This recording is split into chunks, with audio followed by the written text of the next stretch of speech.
Olá, meu nome é Patrícia e chegamos ao nosso último episódio da jornada pelo livro de Apocalipse. Ao fazê-lo, terminamos com provavelmente o conteúdo mais misterioso do livro e da Bíblia. João foi incumbido de descrever os novos céus e a nova terra e certamente podemos entender o seu desafio. Ele não nos fala muito sobre este novo mundo, e o que nos revela está mais concentrado na cidade capital, a Nova Jerusalém.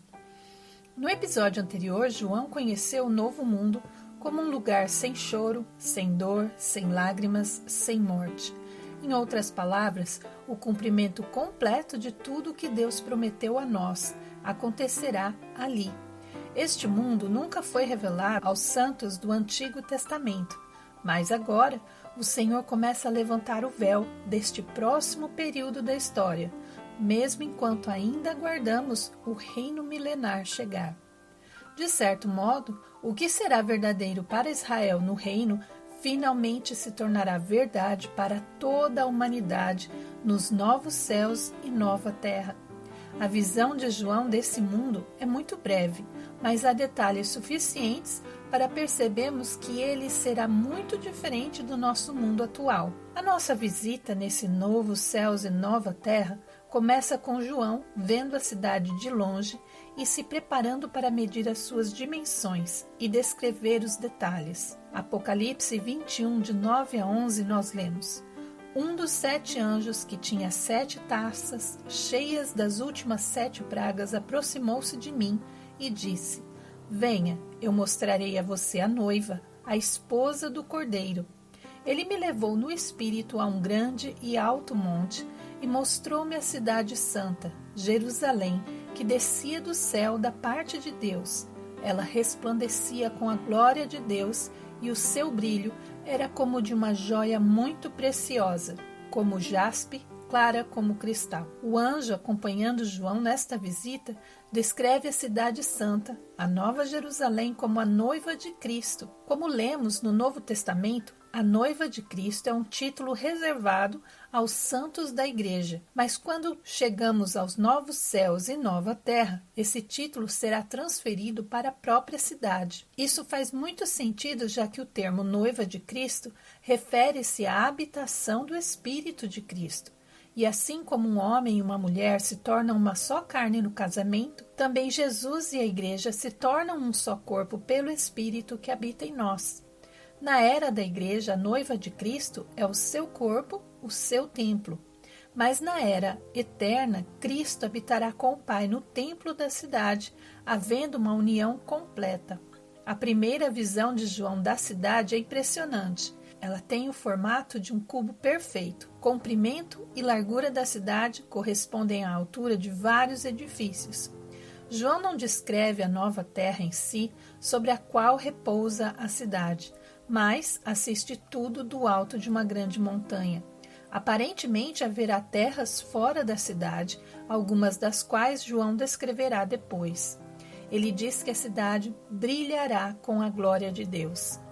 Curiosamente, a cidade será cercada por um alto monte, com 3 portas de cada lado, totalizando 12 portas. Normalmente, muros servem para a defesa, o que nos faz perguntar por que esta cidade precisará de proteção. Mas veremos em Apocalipse 21, 25 que os portões nunca serão fechados. Esses muros e portões não serão fortificações defensivas, mas memoriais que relembrarão a obra de Deus na criação anterior. João nos diz em Apocalipse 21, de 12 a 14: Tinha um grande e alto muro com 12 portas, e junto às portas 12 anjos. Nas portas estavam escritos os nomes das 12 tribos de Israel. Havia 3 portas a leste, 3 ao norte, 3 ao sul e 3 ao oeste. E cada porta tinha um anjo à sua frente, e cada porta trazia o nome de uma das 12 tribos de Israel. O muro da cidade tinha 12 fundamentos, e neles estavam os nomes dos 12 apóstolos do Cordeiro. Sabemos que Israel acabou tendo 13 tribos. Então nos perguntamos quais 12 nomes estarão nesses portais. Provavelmente Manassés e Efraim serão representados por um só, por José, o seu pai. Portas são pontos de entrada. Por isso, nomear os portões com os nomes das tribos é lembrar que o povo de Israel é o verdadeiro portal para a redenção e conhecimento de Deus. Deus trabalhou por meio do povo de Israel para cumprir as suas promessas, como Paulo nos explica em Romanos 9. São israelitas, deles é a adoção de filhos, deles a glória divina, as alianças, a lei, o culto no templo e as promessas. Deles são os patriarcas e a partir deles se traça a linhagem humana de Cristo, que é Deus acima de todos, bendito para sempre. Amém. Então, é apropriado para nós dizermos que as portas da cidade nos lembrarão das 12 tribos. Sem o povo de Israel não haveria alianças, nem profetas, nem lei, nem templo, nem Cristo. Observamos que as portas também estão organizadas em grupos de 3, completando 12 entradas, números cheios de significado. O número 3 refere-se à Trindade, lembrando que o arquiteto de tudo é o próprio Deus. E o número 12 representa Deus governando por meio das pessoas, pelos filhos de Jacó, as 12 tribos de Israel. E, igualmente, João diz que o fundamento também será um memorial do papel dos apóstolos. O alicerce dos muros contém 12 camadas de pedras preciosas, representando cada um daqueles que Jesus chamou. Os apóstolos foram os instrumentos de Jesus para estabelecer a igreja, dando oportunidade também aos não-judeus, os gentios, de entrarem na Cidade Santa. O memorial desses 2 grupos nos reforça que Israel e a igreja são distintos, mas trabalham juntos no cumprimento do plano de Deus. Paulo nos explica esse relacionamento em Efésios capítulo 2. Lembrem-se de que naquela época vocês estavam sem Cristo, separados da comunidade de Israel, sendo estrangeiros quanto às alianças da promessa, sem esperança e sem Deus no mundo. Mas agora, em Cristo Jesus, vocês que antes estavam longe, foram aproximados mediante o sangue de Cristo, pois ele é a nossa paz, o qual de ambos fez um e destruiu a barreira, o muro de inimizade, anulando em seu corpo a lei dos mandamentos expressa em ordenanças. O objetivo dele era criar em si mesmo, dos 2, um novo homem, fazendo a paz, e reconciliar com Deus os 2 em um corpo por meio da cruz, pela qual ele destruiu a inimizade. Ele veio e anunciou paz a vocês que estavam longe e paz aos que estavam perto, pois por meio dele, tanto nós como vocês, temos acesso ao Pai, por um só Espírito.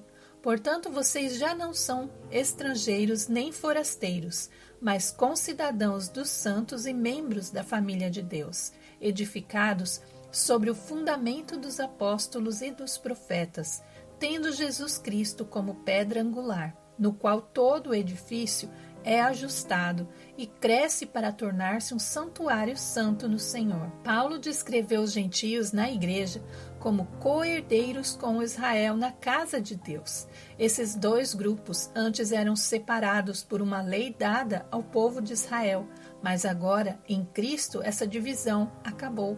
A nova família foi construída sobre o fundamento dos apóstolos e dos profetas, diz Paulo, ou seja, sobre os seus papéis como portadores da revelação de Deus. Assim, nos novos céus e nova terra, viveremos em uma cidade que recordará o papel de Israel no acesso de todos à graça de Deus e o papel dos apóstolos ao levar as boas novas aos gentios. Agora, continuando em nossa visita neste novo céus e nova terra, estaremos vendo um pouco das medidas e dos materiais usados na construção desta nova cidade. Apocalipse 21, de 15 a 21. O anjo que falava comigo tinha como medida uma vara de ouro para medir a cidade, suas portas e seu muro. A cidade era quadrada, de comprimento e largura iguais. Ele mediu a cidade com vara e tinha 12.000 estádios. Seu comprimento, largura e altura eram iguais. Mediu o muro e sua medida era de 144 côvados, pela medida de homem que o anjo usava. O muro era feito de jaspe e a cidade de ouro puro, semelhante a vidro puro. Os fundamentos do muro da cidade eram ornamentados com todo tipo de pedra preciosa. O primeiro fundamento era jaspe, o segundo safira, o terceiro calcedônia, o quarto esmeralda, o quinto sardônica, o sexto sárdio, o sétimo crisólito, o oitavo berilo, o nono topázio, o 10º crisoprássio, o 11º jacinto e o 12º ametista. As 12 portas eram 12 pérolas, cada porta feita de uma só pérola.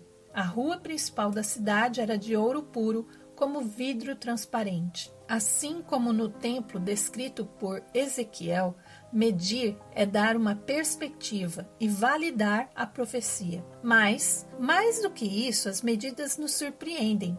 É um cubo perfeito, cada lado com 12.000 estádios, cerca de 2.200 quilômetros.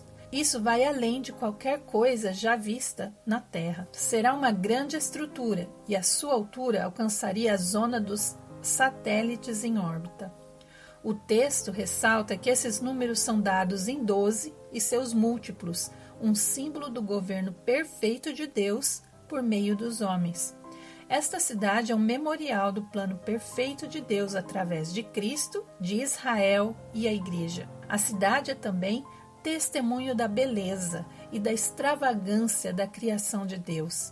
Portas de uma só pérola, ruas de ouro, muralhas cheias de pedras preciosas. Existe um vídeo no YouTube, que vou deixar o link na descrição, sobre um cientista que fala sobre as pedras preciosas da nova cidade, que você pode checar agora ou depois. O cientista conta sobre uma descoberta fascinante sobre as pedras preciosas descritas na construção da Nova Jerusalém em Apocalipse 21.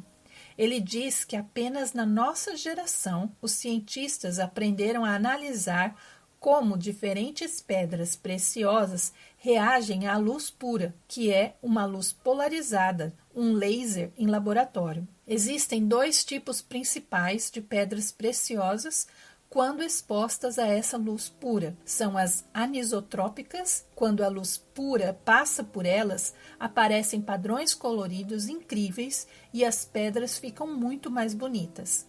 E as pedras isotrópicas, que com a luz pura elas perdem totalmente a cor e ficam pretas, sem graça, parecendo um pedaço de carvão. E ele cita exemplos como diamantes e rubis são do tipo isotrópico, ou seja, perdem a beleza sob a luz pura. Já a esmeralda e outras 11 pedras são anisotrópicas, ou seja, elas ficam belíssimas na luz pura. O cientista observa que as 12 pedras usadas por Deus para construir a Nova Jerusalém, como lemos em Apocalipse 21, são exatamente as pedras anisotrópicas, ou seja, as que ficam maravilhosas e muito mais belas sob a luz pura. E esta luz pura nós sabemos que é o próprio Deus. Curiosamente, diamantes e rubis não aparecem na lista de Apocalipse 21. Mesmo sendo pedras muito apreciadas por nós hoje, elas não estão na fundação da Nova Jerusalém. Esse cientista também destaca que ninguém, há 2.000 anos atrás, poderia saber desses fatos, porque só com as descobertas científicas modernas é que é possível comprovar. Mas João, guiado por Deus, escreveu a lista correta em Apocalipse. Esse cientista termina dizendo que isso é uma prova de que a Bíblia foi realmente inspirada por Deus, pois nenhum homem saberia escolher essas pedras há 2.000 anos atrás para produzir o efeito descrito.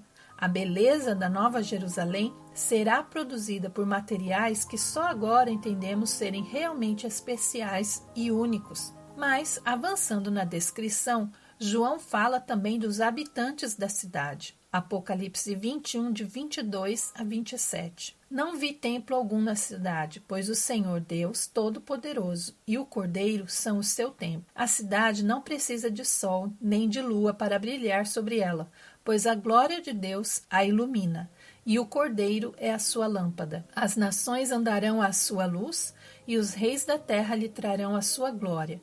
Em todo o tempo as suas portas nunca se fecharão, pois ali não haverá noite. A glória e a honra das nações serão trazidas a ela. Nela jamais entrará algo impuro, nem ninguém que pratique o que é vergonhoso ou mentiroso, mas apenas aqueles cujos nomes estão escritos no livro da vida do Cordeiro. João nos diz que não haverá templo, não haverá, portanto, separação entre Deus e os homens, porque tudo será puro. Todo pecado será removido e todo inimigo destruído. Assim, a plenitude da Trindade habitará entre a humanidade. No versículo 25, nós lemos que não haverá noite, pois o brilho do próprio Deus será a luz absoluta. Assim como lemos em 1 Coríntios 15, 24, então virá o fim, quando ele entregar o reino a Deus, o Pai, depois de ter destruído todo domínio, autoridade e poder. E no versículo 28, Paulo nos fala: quando, porém, todas as coisas lhe estiverem sujeitas, então o próprio Filho se sujeitará àquele que tudo lhe sujeitou, para que Deus seja tudo em todos. A presença plena da Trindade significa que toda a luz provém de Deus e não haverá mais noite. Não haverá também contagem de tempo como antes, porque não haverá anos, estações ou sinais do tempo. Segue-se então a última visão de João, Apocalipse 22, de 1 a 5. Então o anjo me mostrou o rio da água da vida, claro como cristal, que fluía do trono de Deus e do Cordeiro. No meio da rua principal da cidade, de cada lado do rio estava a árvore da vida, que produz 12 colheitas de frutos, dando o seu fruto a cada mês. E as folhas da árvore servem para a cura das nações. Já não haverá maldição alguma. O trono de Deus e do Cordeiro estará na cidade, e os seus servos o servirão.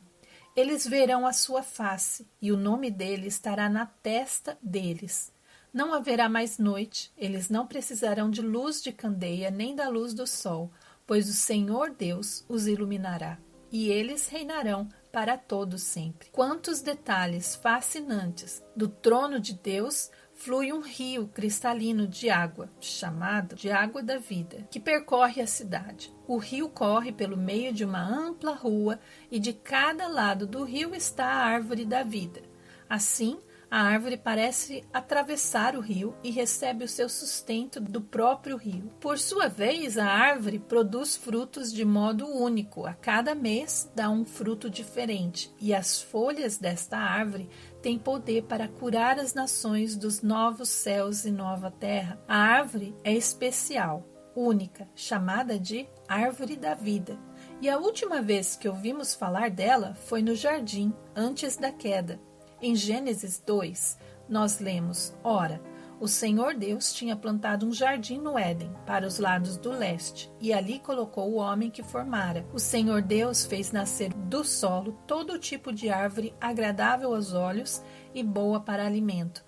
E no meio do jardim estavam a árvore da vida e a árvore do conhecimento do bem e do mal. Curiosamente, Adão e Eva comeram do fruto desta árvore antes de se corromperem e foram impedidos mais tarde de ter acesso a ela após pecarem. Deus disse que eles não poderiam mais comer dela, pois viveriam para sempre, mas distantes da presença dele. Gênesis 3, 22 a 24, nós lemos: então disse o Senhor Deus: eis que o homem se tornou como um de nós, conhecendo o bem e o mal. Não permita que ele estenda a mão e tome também do fruto da árvore da vida e coma, e viva para sempre. Por isso o Senhor Deus o expulsou do jardim do Éden para cultivar o solo do qual foi tirado. Depois de expulsar o homem, colocou a leste do jardim do Éden querubins e uma espada flamejante, que se movia em todas as direções para guardar o caminho da árvore da vida. Enquanto Adão e a mulher não tinham pecado, eles podiam comer do fruto de uma árvore que provia vida eterna. E depois que desobedeceram a Deus, foram barrados de comer deste fruto. O resultado de impedir Adão e a mulher de acessar o fruto da árvore da vida resultou na morte física, conforme a maldição que lemos. Eles vieram do pó e agora sem acesso à árvore da vida, retornariam ao pó. Lembramos algo semelhante também da descrição do templo que estará no reino, conforme Ezequiel e Zacarias. Eles descreveram um rio que sai do templo e, saindo do edifício, divide-se para leste e oeste. E na descrição de Ezequiel, esse rio traz vida por onde passa, incluindo árvores frutíferas, cujo poder de cura está em suas folhas. Assim, em certo sentido, o acesso à árvore da vida é o meio de vida eterna, tanto no reino de 1000 anos quanto nos novos céus e nova terra, o que explica por que a árvore faz parte de ambos os cenários. A imortalidade física é proporcionada pelo fruto da árvore, ao que tudo indica tanto no reino quanto na eternidade. Mas por que Deus instituiu esse sistema? Notamos que a própria árvore é sustentada pela água que sai do trono, o que nos diz claramente que toda a vida vem de Deus. Assim, cada vez que comermos do fruto da árvore ou usarmos as folhas, seremos lembrados que a vida flui de Deus para nós através do fruto da árvore. A árvore é apenas um meio para nos fazer lembrar de onde a vida procede. Quando a morte está sempre presente e a saúde é frágil, somos constantemente lembrados de nossa mortalidade, não é mesmo? E de que dependemos de Deus. Mas quando essas preocupações tiverem sumido, não teremos mais morte ou sofrimento, o que nos fará lembrar da bondade de Deus e do seu poder sustentador. Se não tivermos um meio como a árvore da vida, poderíamos facilmente considerar a imortalidade como algo garantido e esquecer que a fonte de toda a vida é Deus. A árvore da vida produz fruto em um ciclo todos os meses. Este será o sistema de tempo nos novos céus e na nova terra. O tempo continuará a passar e a ser medido, contudo, apenas em meses, não mais em anos. Sempre saberemos o mês, mas não se contarão os anos, porque isso será irrelevante. O tempo se tornará infinito para nós. No texto, no versículo 3, João confirma que a maldição pronunciada por Deus à terra após o pecado de Adão foi removida. Em Gênesis 3, Deus amaldiçoou o solo por causa de Adão, levando-o à morte física. Agora essa maldição foi definitivamente retirada. Não haverá mais condenação, nem efeitos do pecado sobre a terra, sem ervas daninhas, sem trabalho árduo, sem pecado, nem morte. O trabalho que faremos será um serviço, uma adoração a Cristo, mas não podemos dizer como será. Sabemos apenas que será útil e prazeroso. Com uma natureza perfeita, estaremos na própria presença de Cristo e veremos o seu rosto. Ele nos marcará com o seu nome, um selo que garante que jamais enfrentaremos a morte ou o pecado novamente. E no versículo 5, João repete que não haverá mais noite, nem necessidade de lâmpadas ou do sol, pois a luz de Deus estará em todo lugar. Não haverá escuridão em nenhum lugar, nem mesmo sombras, não haverá o conceito de um ambiente escuro. A luz simplesmente existirá em todos os lugares. Antes de concluir o capítulo, vamos revisar algumas diferenças entre a primeira criação e a nova criação. Ao colocar essas diferenças lado a lado, vemos um padrão. A primeira criação seria corrompida pelo pecado no jardim, resultando em maldição e juízo. No original, Deus já havia incluído algumas características no desenho da terra antecipando a chegada do pecado e seriam úteis para ilustrar verdades espirituais sobre pecado e redenção. Por exemplo, Deus criou luz e trevas para ilustrar a justiça e o pecado. Em João 8,12, nós lemos: falando novamente ao povo, Jesus disse: Eu sou a luz do mundo. Quem me segue nunca andará em trevas, mas terá a luz da vida. Deus criou o mar, sabendo que o usaria para destruir o mundo quando o pecado se tornasse desenfreado nos dias de Noé. O mar também é uma figura do Sheol, o lugar dos mortos. Então Deus criou um mundo com noite, escuridão, mares, para ilustrar o pecado, a morte e a punição eterna. E incluiu o sol e a lua também para a contagem do tempo e para os sinais do fim. Contar o tempo era necessário para marcar o cumprimento de profecias sobre o fim dos tempos. Mas agora, na eternidade, não haverá mais nada impuro no universo. Ninguém mais pecará ou morrerá, e esses elementos então serão removidos. Os novos céus e nova terra serão criados para um novo propósito, um lar para o homem glorificado sem pecado, como lemos em Efésios, capítulo 1. Porque Deus nos escolheu nele antes da criação do mundo, para sermos santos e irrepreensíveis em sua presença. Em amor nos predestinou para sermos adotados como filhos por meio de Jesus Cristo, conforme o bom propósito da sua vontade, para o louvor da sua gloriosa graça, a qual nos deu gratuitamente no amado. Em nenhum momento quero dizer que Deus é o autor do pecado. Mas, como um Deus que sabe de todas as coisas, ele já sabia o que ia acontecer. Por isso ele deu o livre-arbítrio. A criação precisava conhecer o pecado e o juízo para realmente compreender o amor de Deus. Precisamos entender que Deus é justo, para assim então podermos louvá-lo por sua graça e misericórdia. Nos novos céus e nova terra, lembraremos e louvaremos a Deus eternamente pelo seu plano de redenção em nosso favor. Com isso, seguimos para os comentários finais de Cristo a João e também a nós. Apocalipse 22, de 6 a 15. O anjo me disse: estas palavras são dignas de confiança e verdadeiras. O Senhor, o Deus dos espíritos dos profetas, enviou seu anjo para mostrar aos seus servos as coisas que em breve hão de acontecer. Eis que venho em breve. Feliz é aquele que guarda as palavras da profecia deste livro. Eu, João, sou aquele que ouviu e viu estas coisas. Tendo-as ouvido e visto, caí aos pés do anjo que me mostrou tudo aquilo para mim, para adorá-lo. Mas ele me disse: não faça isso, sou servo como você e seus irmãos, os profetas, e como os que guardam as palavras deste livro. Adore a Deus. Então me disse: não cele as palavras da profecia deste livro, pois o tempo está próximo. Continue o injusto a praticar injustiça, continue o imundo na imundícia, continue o justo a praticar justiça, e continue o santo a santificar-se.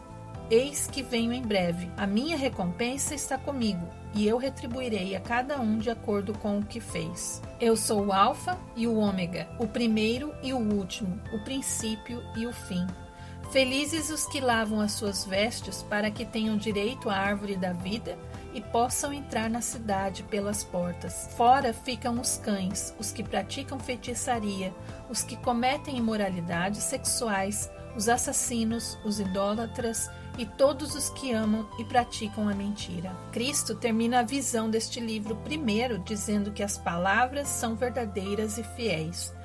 Podemos confiar plenamente neste livro e que estas profecias não estão tão longe de se cumprirem. O mesmo Espírito que inspirou os profetas é o mesmo que deu a João estas palavras. Podemos ler o livro de Isaías e perceber tudo o que foi escrito cerca de 800 anos antes de Jesus nascer, e tudo se cumpriu. Quando lemos o livro de Daniel e vemos todos os eventos mundiais que aconteceram exatamente como ele profetizou, será que aqueles homens tiveram sorte? Impossível.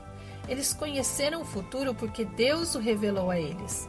E com João é exatamente o mesmo. Ele viu coisas que foram importantes para aqueles da época dele, são importantes para pessoas no mundo inteiro até hoje e são importantes também porque dizem respeito ao nosso futuro. E estas coisas são tão certas quanto a palavra dos profetas. Jesus nos diz que ele está mostrando a nós, os seus servos, as coisas que em breve devem acontecer. Mas sabemos que essas palavras foram escritas há 2000 anos atrás. Como isso pode ser em breve?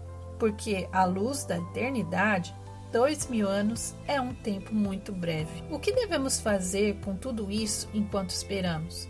Jesus nos fala no versículo 7 que ele vem em breve. Diante do que está por vir, Jesus diz que devemos viver sempre atentos ao fim. Devemos viver com os olhos voltados para a eternidade, preparados para o retorno dele. E obedecer às palavras do livro significa permitir que a realidade dos eventos futuros influencie as nossas decisões hoje. Uma coisa é reconhecer intelectualmente que tais coisas acontecerão algum dia, mas outra coisa é deixar que este conhecimento influencie a nossa vida hoje. E João nos relata no versículo 8 um momento em que ele caiu para adorar o anjo que o acompanhava, mas ele é repreendido pelo anjo e lembrado de que não devemos adorar outros servos de Deus e que isso sirva de alerta para nós, para não elevar nenhum servo de Deus, seja ele homem ou um anjo sobrenatural, mais do que é apropriado. No versículo 10, João foi instruído a não selar a profecia, diferente de Daniel. Daniel foi ordenado a selar a sua visão porque ela não seria revelada até antes dos dias de João, conforme já vimos no estudo do capítulo 11 de Apocalipse. Aquela profecia estava tão longe do tempo de Daniel que não seria útil para aquele momento.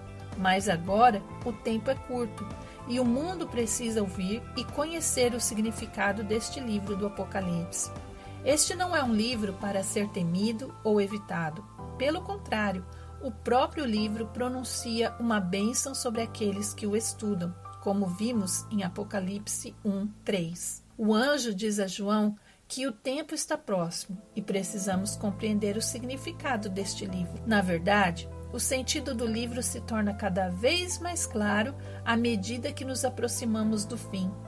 Esta é uma razão para acreditar que estamos tão próximos, porque o entendimento deste livro está se tornando cada dia mais nítido na nossa geração. Por outro lado, no versículo 11, João é lembrado que o fato do livro ser compreendido em nosso tempo não significa que os incrédulos terão benefícios com ele. Pelo contrário, diz o anjo que os incrédulos continuarão em seus caminhos pecaminosos. Nos versículos de 12 a 15, o próprio Jesus faz um chamado final aos que creem e aos incrédulos. Uma última oportunidade ao leitor da Bíblia, depois de 65 livros, para refletir sobre tudo o que a palavra ensina. Para aqueles que creem, Jesus diz que vem sem demora, sem aviso, e trará consigo um galardão, uma recompensa para aqueles que viveram uma vida em serviço e adoração a Ele. No versículo 14, Jesus fala aos incrédulos e convida-os a desejar as coisas boas descritas neste livro, serem lavados dos pecados pelo sangue de Jesus, comerem do fruto da árvore da vida, em vez de serem lançados no lago de fogo, e entrar pelas portas da cidade. Jesus lembra que quem recusa o seu convite, no versículo 15, são os que praticam e amam as obras do pecado. Jesus não está dizendo que quem faz estas coisas já está perdido, mas que esse comportamento caracteriza o estilo de vida daqueles que não creem. E se não se arrependerem e não crerem, ficarão de fora da cidade. Por fim, o livro encerra com uma outra bênção. Eu, Jesus, enviei o meu anjo para dar a vocês este testemunho concernente às igrejas. Eu sou a raiz e o descendente de Davi e a brilhante estrela da manhã. O Espírito e a noiva dizem, vem. Todo aquele que ouvir, diga, vem. Quem tiver sede, venha. E quem quiser, receba de graça a água da vida. Declaro a todo aquele que ouvir as palavras da profecia deste livro, se alguém lhes acrescentar algo, Deus lhes acrescentará as pragas descritas neste livro. Se alguém tirar alguma palavra deste livro de profecia, Deus tirará dele sua parte na árvore da vida e na cidade santa, que são descritas neste livro. Aquele que dá testemunho destas coisas diz, sim, venho em breve. Amém. Vem, Senhor Jesus.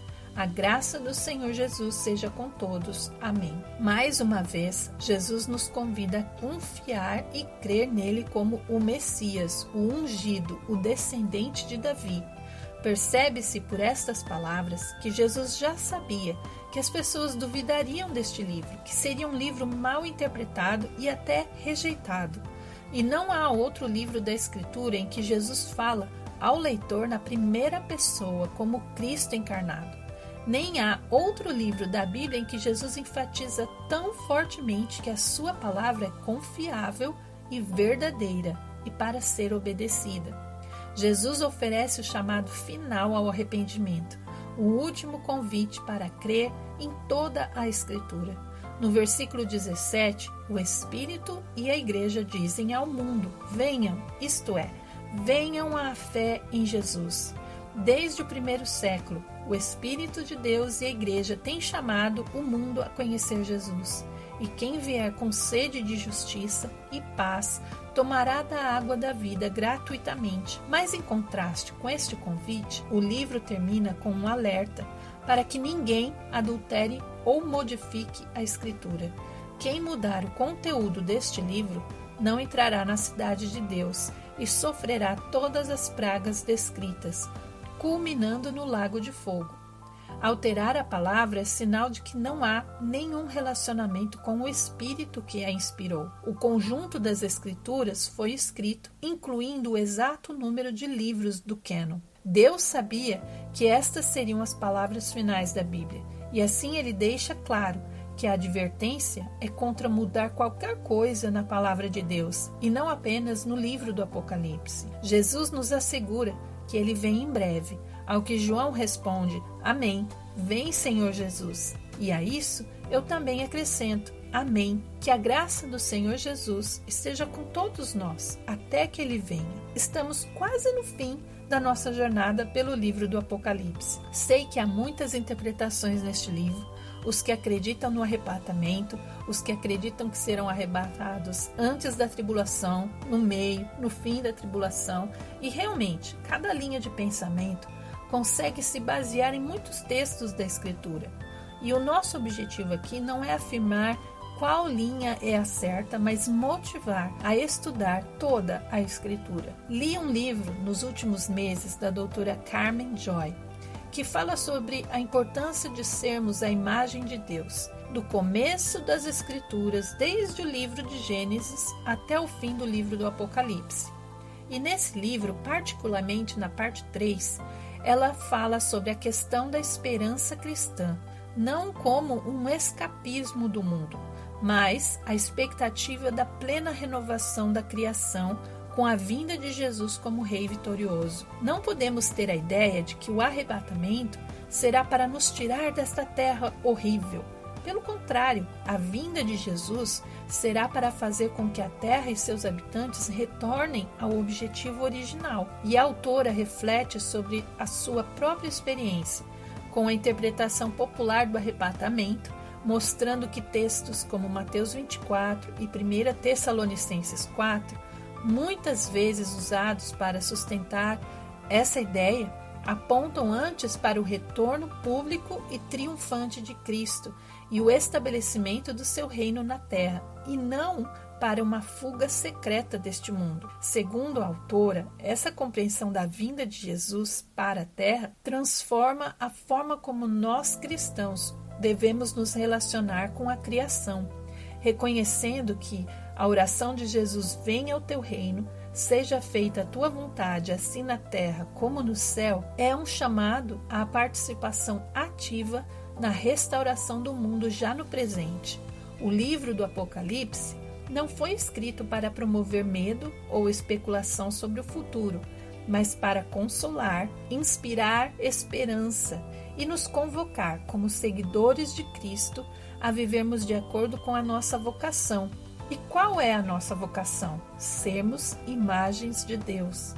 O destino final dos redimidos não é um céu distante e os cristãos pulando nas nuvens ou nas ruas de ouro, mas é a união entre o céu, a dimensão espiritual e invisível, hoje, e a terra, a Nova Jerusalém, descrita como uma cidade-jardim, onde os seres humanos finalmente viverão plenamente como representantes de Deus, reinando e cuidando da criação renovada. Basicamente, a autora deste livro está dizendo que a esperança do todo cristão não deve ser escapar deste mundo, mas entrar numa parceria com Cristo para a renovação da criação e o estabelecimento do reino de Deus na terra, que foi implementado no ministério de Jesus e continua. E como nasceu uma jornada pelo livro do Apocalipse? Em 2022, começamos algo muito especial em nossa casa.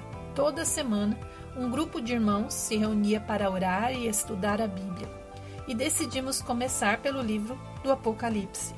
No meio do caminho, já nas cartas às 7 igrejas, uma das irmãs, com mais ou menos 80 anos, muito ocupada cuidando do marido acamado após vários derrames, compartilhou algo que nos deixou em silêncio.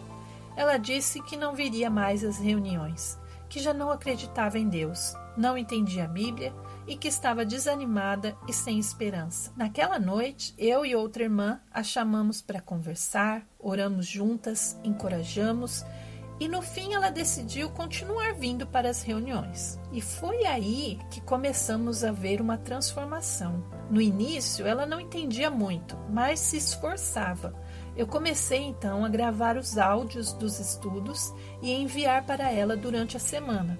Ela não somente ouvia, mas lia todas as passagens da Bíblia antes do estudo de quarta-feira.